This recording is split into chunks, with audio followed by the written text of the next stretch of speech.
she shouldn't have survived. A little girl, bound and hidden in a cabin deep in the Montana woods, whispered a cry no human heard. But one German shepherd did. Beside his weary cop partner, he followed instinct, faith, and something greater. No one knew how he found her, only that he refused to give up. Under the moonlight, a choice was made that would change her fate forever.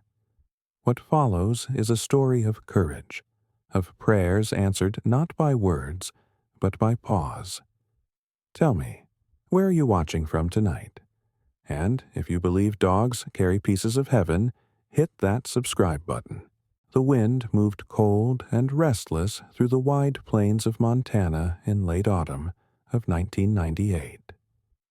The sky was a dim gray canvas smeared with streaks of pale orange, and the sun had long slipped behind the distant mountains.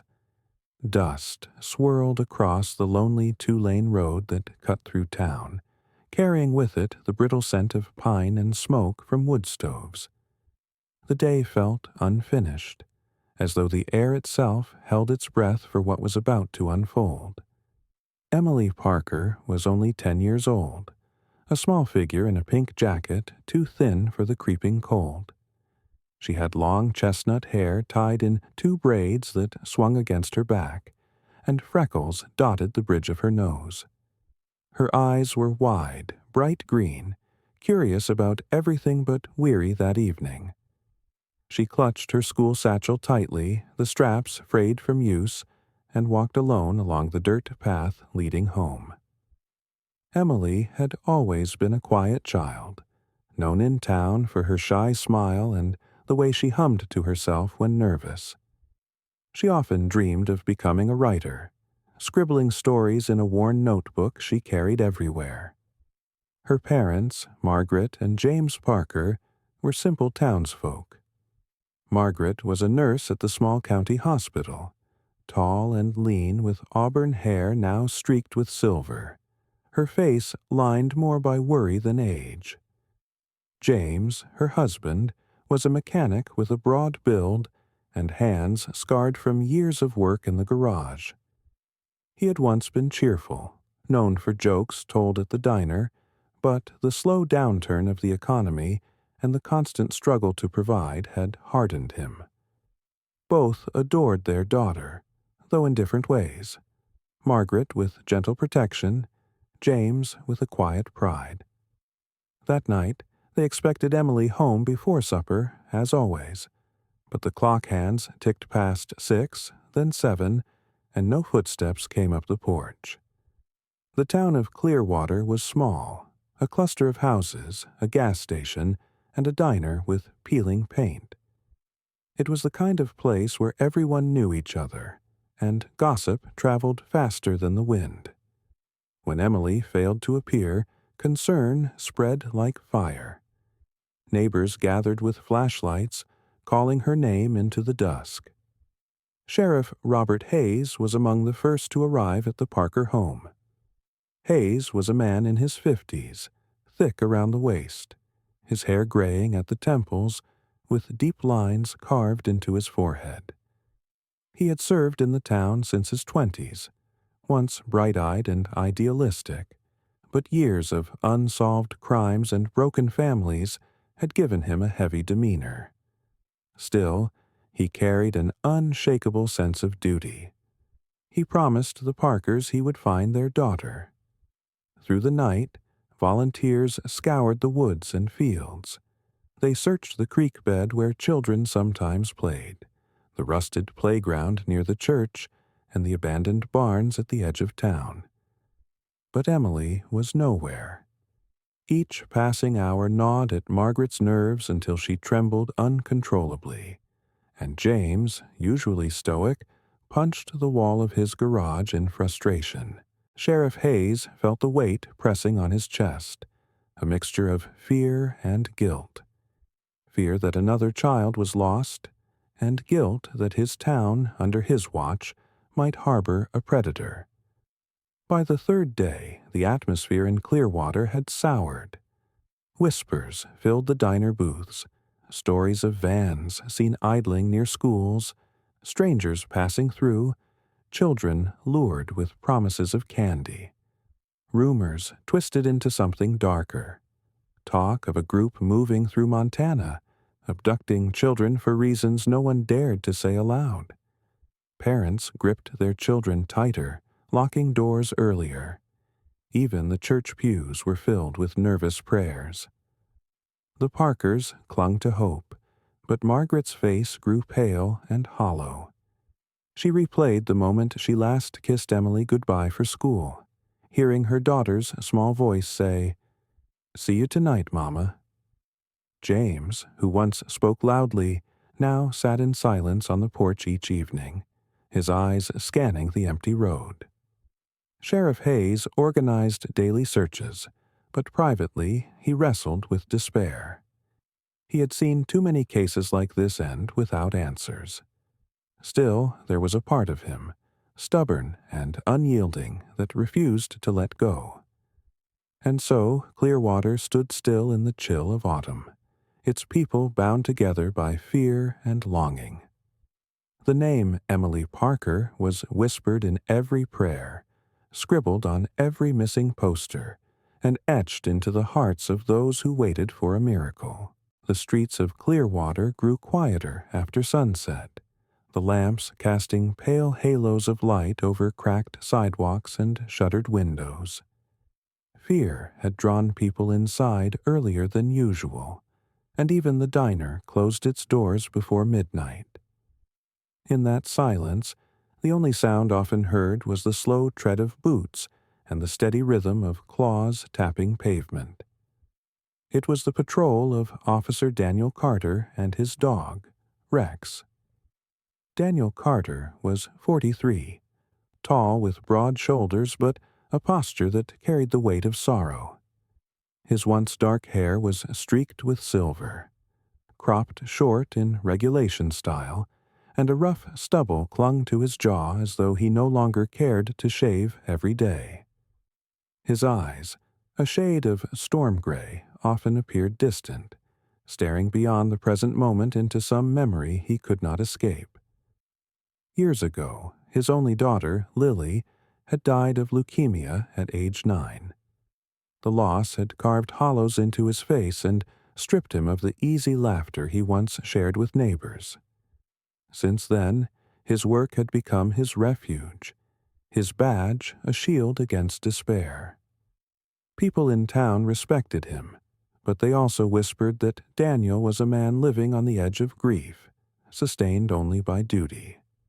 His companion was Rex, a German shepherd of nearly 9 years, his fur black and tan with silver beginning to creep along his muzzle. Rex had once served in the military, trained for detection and protection. A scar across his left flank told of a past injury from shrapnel, yet his movements remained sharp, his senses attuned to every sound. Unlike younger K9s, Rex carried himself with calm discipline, never wasting energy, never barking without reason. To Daniel, Rex was more than a partner. He was the only soul who shared his loneliness without judgment. Together they patrolled the dim streets, their bond evident in the way Daniel's hand would occasionally brush Rex's head, as if to reassure them both that neither was truly alone. On this night, as the search for Emily Parker stretched into its 5th day, Daniel felt the town's grief pressing on him like a second skin. He had spoken little to the Parkers. The sight of Margaret's red-rimmed eyes and James's clenched jaw reopened wounds too raw. He knew the torment of losing a child, and the thought of Emily suffering somewhere sent currents of anger through his usually controlled demeanor. At the edge of town, Daniel stopped near the gas station, scanning the empty lot. The attendant, a young man named Carl Jennings, thin with acne-scattered cheeks, leaned against the counter inside. He looked nervous, tapping his pen against the register as though each second dragged too long. Daniel stepped in briefly, his low voice asking if anyone strange had passed through. Carl shook his head quickly, his brown eyes darting to the door. Fear was everywhere now. Even the smallest rumor made people jump. Back outside, Rex's ears pricked. He lowered his head to sniff the air, then gave a low, deliberate growl. Daniel followed his gaze to the line of woods bordering the old mill road. Shadows moved easily there, and Daniel knew Rex did not growl without cause. He tightened his grip on the flashlight, scanning the tree line. For a moment, he thought he saw a flicker of movement, a figure perhaps, but the beam caught only drifting leaves.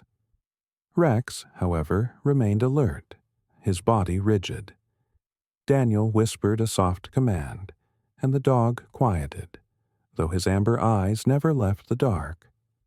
Later, as they returned to the station, Daniel sat in the dim glow of his office lamp, Rex resting at his feet.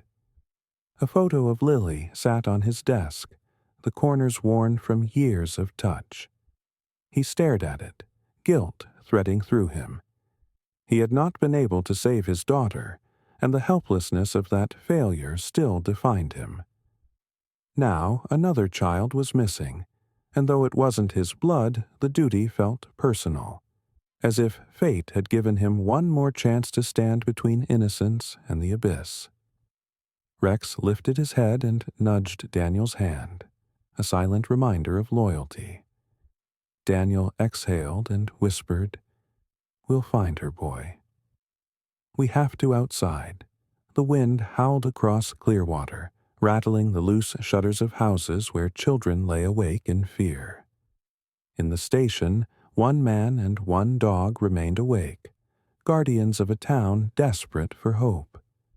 And somewhere beyond the trees, the fate of Emily Parker hung in the balance, waiting for the night watcher to follow the trail. The third week of Emily Parker's disappearance weighed heavily on Clearwater.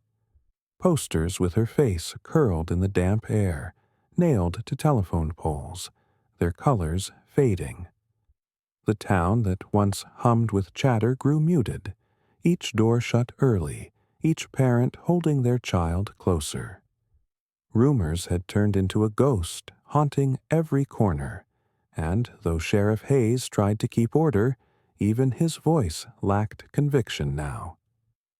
On a cold evening, Officer Daniel Carter drove his patrol car slowly down the old mill road. Rex seated upright in the passenger seat, his amber eyes scanning the tree line. The headlights stretched over the dirt path until the forest swallowed the light whole. Daniel felt the usual ache in his chest when he thought of Emily's parents, their faces worn and hollowed by grief.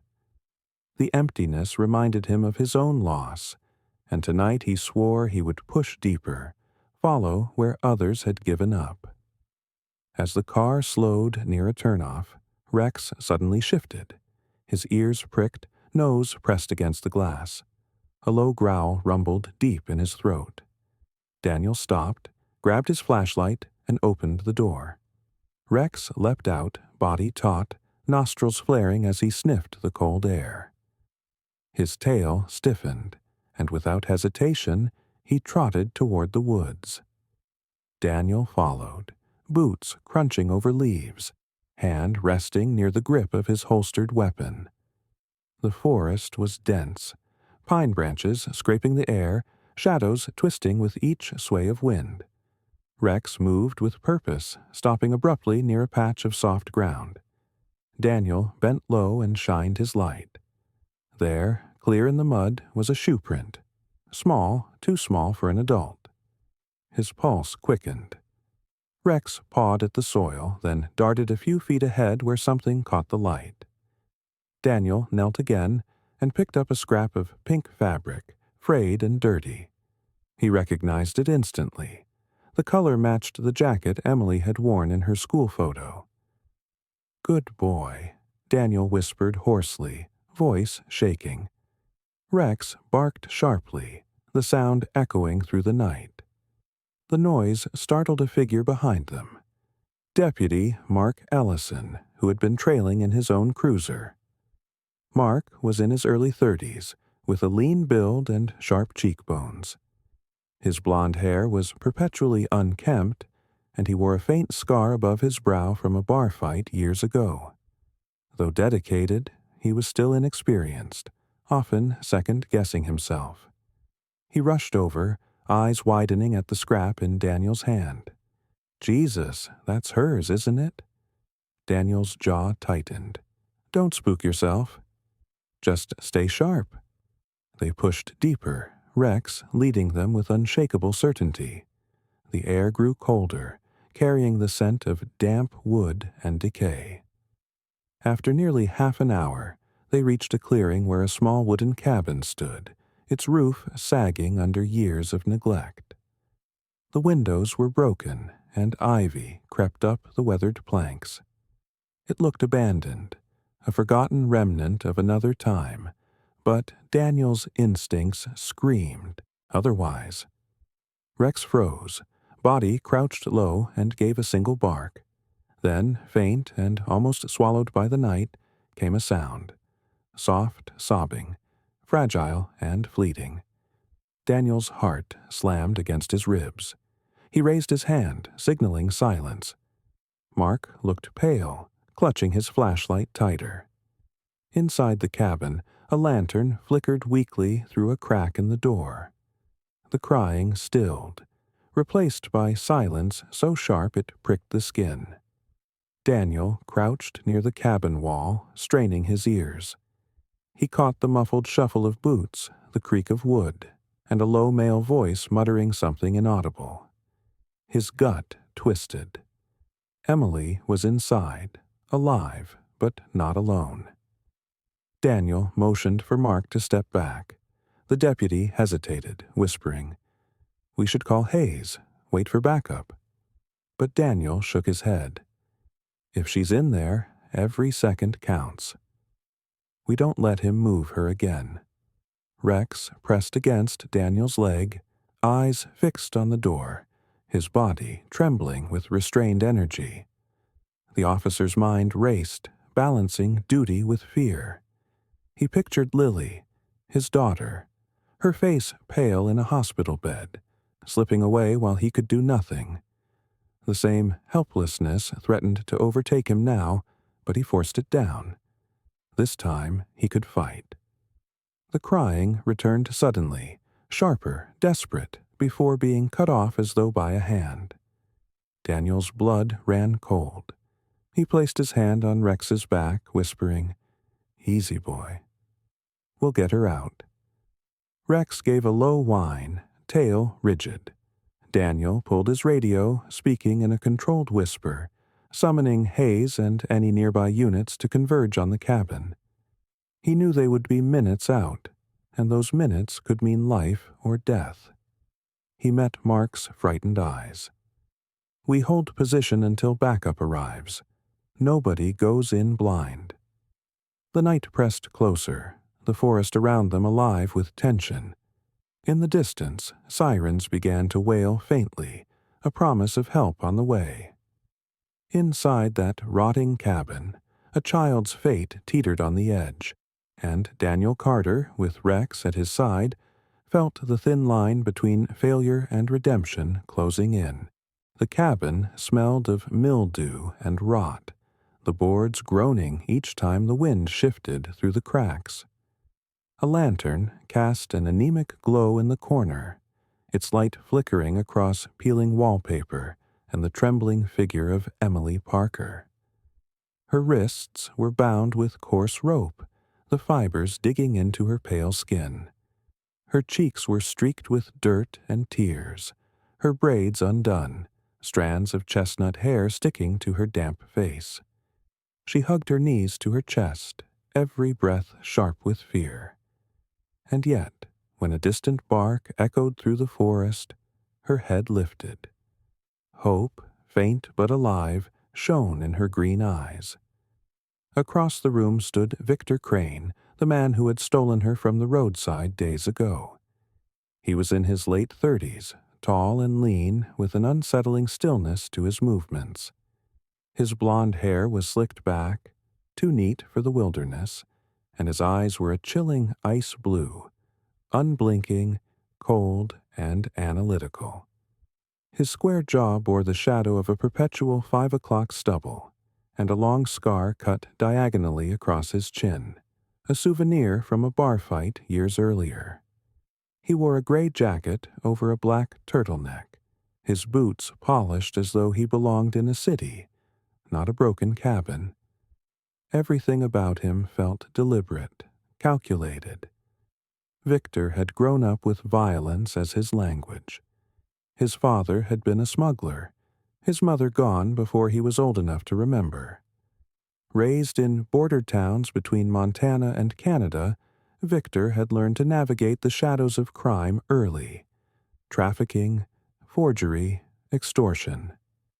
The law had brushed against him more than once, but he always slipped through cracks, too clever or too ruthless to pin down.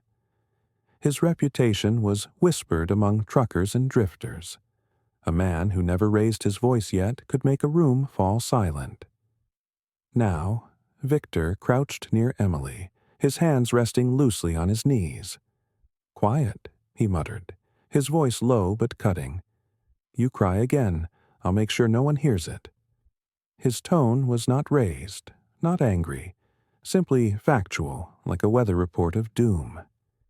Emily pressed her lips together, her small body shaking, but she remembered the bark outside.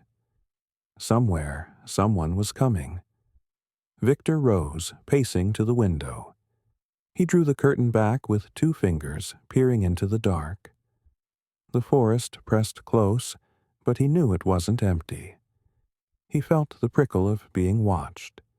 Years of survival had tuned his senses, and tonight they whispered of hunters at his door. He clicked his tongue, pulled a silver lighter from his pocket, and flicked it open and shut with restless precision. In the shadows behind him, Emily whispered a prayer, too soft for him to hear. She thought of her mother's voice reading bedtime psalms, of her father's strong arms lifting her onto his shoulders. She imagined Rex. The family didn't own a dog, but in her mind she pictured a German shepherd, strong and loyal, the kind she had once seen helping police at a parade. The memory merged with the sound. Outside, and for the first time since her capture, she let herself believe she might not be alone. Outside the cabin, Daniel crouched low with Rex pressed against his thigh. The barking had been deliberate, a message, but he worried it might have alerted the captor inside. Deputy Mark Ellison stood nearby, his breath shaky, his flashlight trembling slightly in his hand. "He's in there, isn't he?" Mark whispered.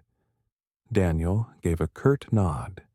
His gray eyes were hard, fixed on the broken window glowing faintly with lantern light. Inside, Victor moved again. He pulled a small black pistol from the holster at his hip and set it on the table beside him, within easy reach. The gesture was both casual and threatening, as though reminding the room who was in control. He sat on a chair, crossing one leg over the other, and lit a cigarette. The smoke curled toward the ceiling beams, mixing with the must of decay. He spoke, almost conversationally, though Emily dared not answer. "Your parents will pay. They always do. Money is easier to give than blood." Emily flinched at the words. She tried not to cry, but a small whimper escaped her lips. Victor's eyes snapped toward her, and for a moment she thought he might strike her. Instead, he leaned back and smirked. "Good. Fear keeps you quiet." But what Victor did not know was that silence outside the cabin was filled with resolve. Daniel's radio crackled faintly. Sheriff Hayes's voice confirming backup was minutes away. Daniel's gaze dropped to Rex, who stared unwaveringly at the cabin door, muscles tense. The officer whispered so low only the dog could hear. "We wait until they arrive." "She's alive, Rex. We'll bring her out." Victor flicked his lighter open again, the flame dancing across his pale features. His mind was already turning, calculating escape routes. He had always been 2 steps ahead of the law, but for the first time he felt a strange weight pressing against him. A hunter in the dark, waiting. And Emily, her eyes shining through fear, clung to that bark she had heard. Somewhere beyond the walls, a loyal companion had found her. She believed in it as much as she believed in God, and in that belief she found the strength to survive the night. The night around the cabin thickened, moonlight filtering through gaps in the trees, casting silver across the damp earth. The air was so still that even the forest seemed to hold its breath. Daniel Carter crouched low behind a fallen log, Rex pressed against his side, every muscle of the German shepherd coiled like a spring. Deputy Mark Ellison knelt a few feet away, his hands trembling as he tried to steady his flashlight against his thigh. Daniel could see the younger man's jaw clenched tight, his blond hair damp with sweat despite the cold. Fear hung off him like steam, and Daniel silently prayed it wouldn't betray them. Rex moved suddenly, gliding low toward the side of the cabin. His body hugged the ground, his black and tan coat blending into the shadows. Daniel's breath caught as the dog crept beneath a window where the faint glow of a lantern spilled through. Then Rex lifted one paw and tapped against the ground. Once, twice, 3 times. The sound was deliberate, steady, not the nervous scratching of an animal, but the measured signal Daniel himself had taught years ago. His heart clenched. Rex had found her. Daniel raised his radio, keeping his voice low and steady, calling for Sheriff Hayes. "Target confirmed. Child alive. Repeat, alive. Cabin occupied by armed male suspect. Request immediate backup."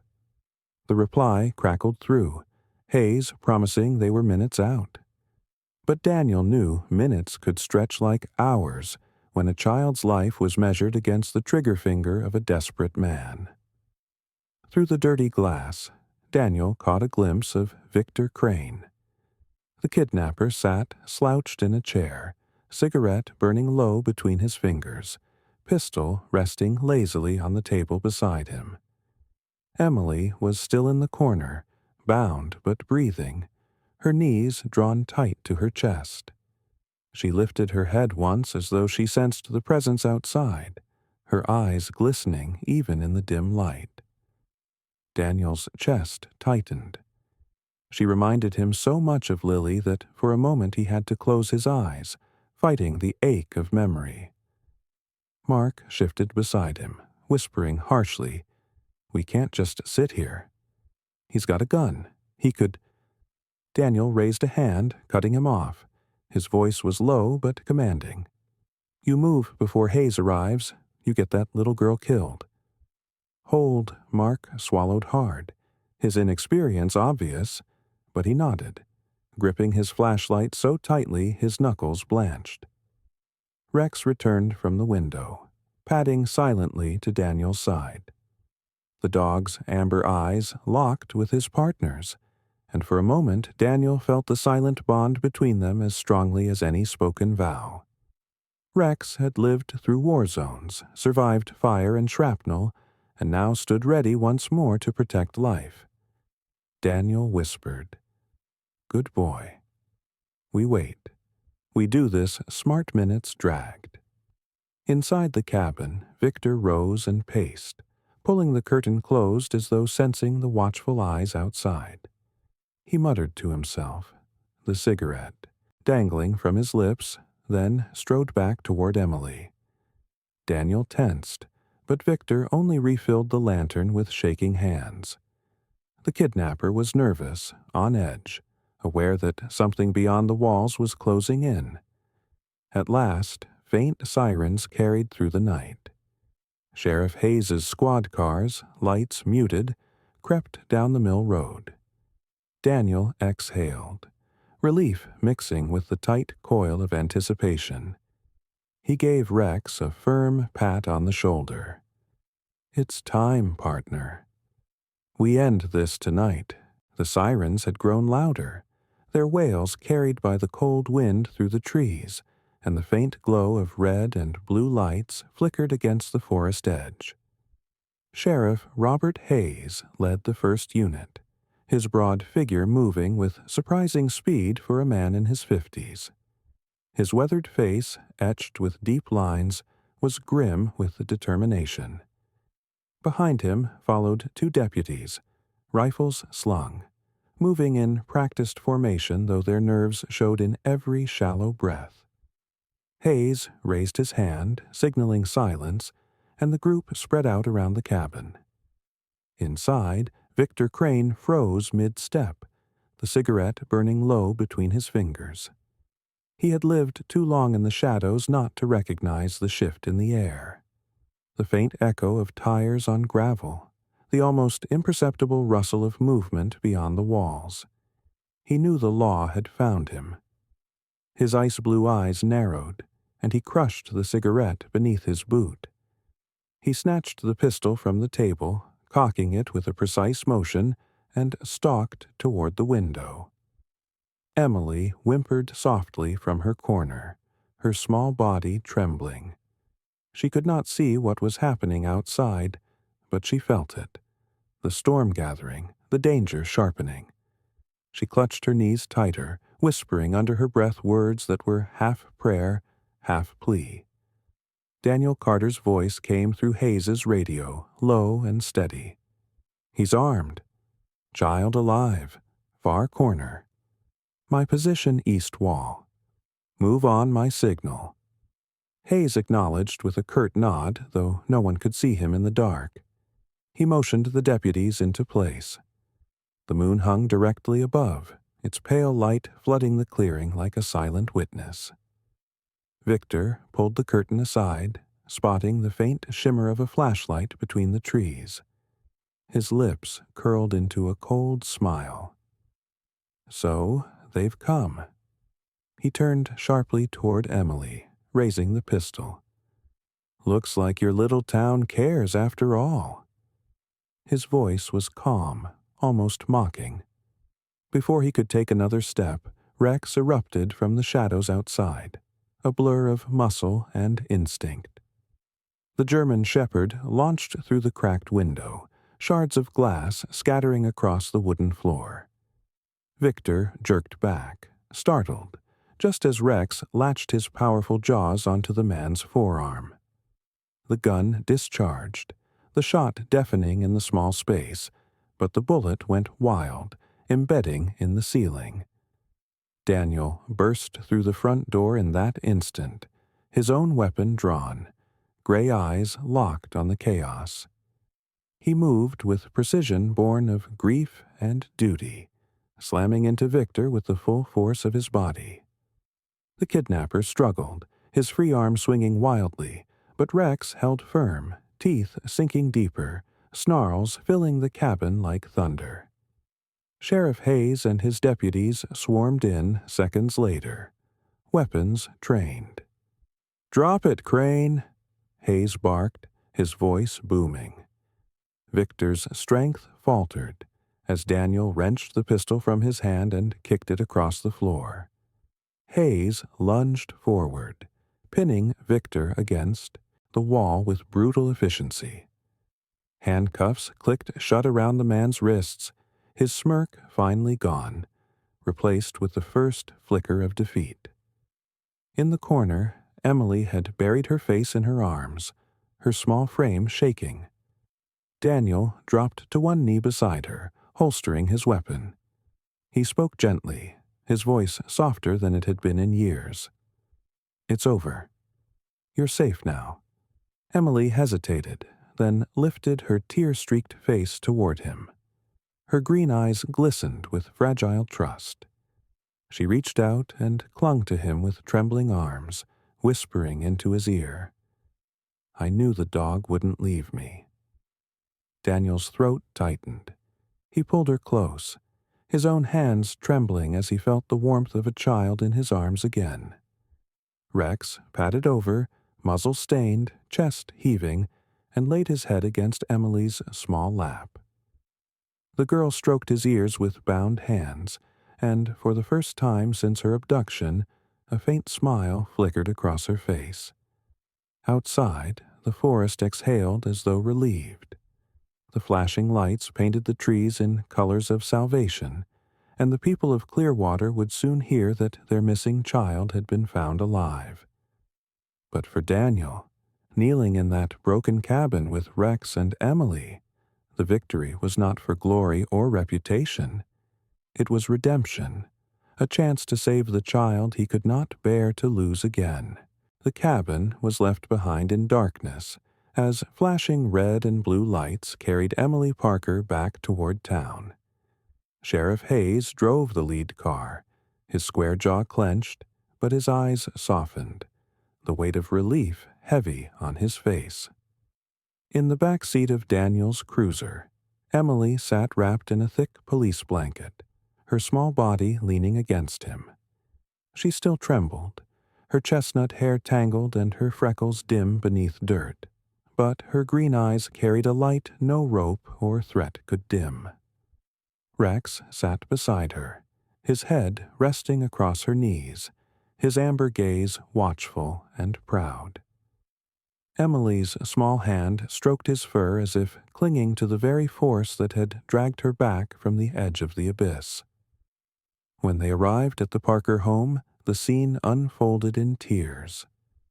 Margaret Parker ran forward, her tall frame bent by days of worry, auburn hair falling from its bun as she stumbled barefoot across the lawn. She collapsed around her daughter, clutching her so tightly it seemed she would never let go again. James Parker followed, his broad mechanic's shoulders heaving with sobs that had been locked away too long. He dropped to his knees, pressing his scarred hands to Emily's back as though reassuring himself she was real. The cries that rang out in that moment were not just grief, but joy. Joy born from agony, raw and overwhelming. Neighbors gathered, drawn by sirens and shouts, many openly weeping. Clearwater had been bound by fear, but now it rejoiced in hope restored. Sheriff Hayes stood back, his tired face illuminated by porch light, his lips pressed into a thin line. Relief showed, but so did exhaustion, and perhaps a measure of guilt that it had taken so long. Still, he tipped his hat and muttered, "Welcome home, kid." Deputy Mark Ellison lingered at the edge of the crowd, his blond hair messy, his scar catching the light. He looked both shaken and proud. His inexperience burned into a crucible that night. For the first time, he felt the true cost of wearing a badge, the balance between fear and duty. Daniel Carter remained a step away, watching the reunion with quiet intensity. His gray eyes glistened, though he fought to keep his expression controlled. The image of Margaret and James cradling Emily seared into him like a scar and a balm both. He thought of Lily, his daughter gone too soon, her face pale in hospital light. And though the ache never left, he felt something shift inside. Saving Emily did not erase his loss, but it gave the grief meaning. It was as if life, cruel though it had been, had finally allowed him to mend one broken thread in the fabric of the world. Reporters arrived the next day, word spreading like wildfire. Cameras flashed, pens scratched furiously, and questions poured. Headlines praised law enforcement, but one name carried above the rest. Rex, the German shepherd who had braved glass and gunfire to pin a predator and save a child. A local journalist, Sarah Whitman, tall and lean with long brown hair tied into a braid and skin sun-kissed from years of field reporting, wrote the first story. Her voice cracked slightly as she described Rex in the town meeting, calling him an angel on 4 legs. Sarah had seen enough tragedies to harden her, but even she wiped tears when Emily stood beside Rex, laying a garland of daisies around his neck. At the county hall, Sheriff Hayes pinned a small medal onto Rex's worn leather collar. The crowd erupted in applause, children clapping louder than any adults. Emily, standing in front, whispered, "He's my hero." Daniel bent slightly, patting Rex's head, though in his chest the true medal was knowing the child had been spared.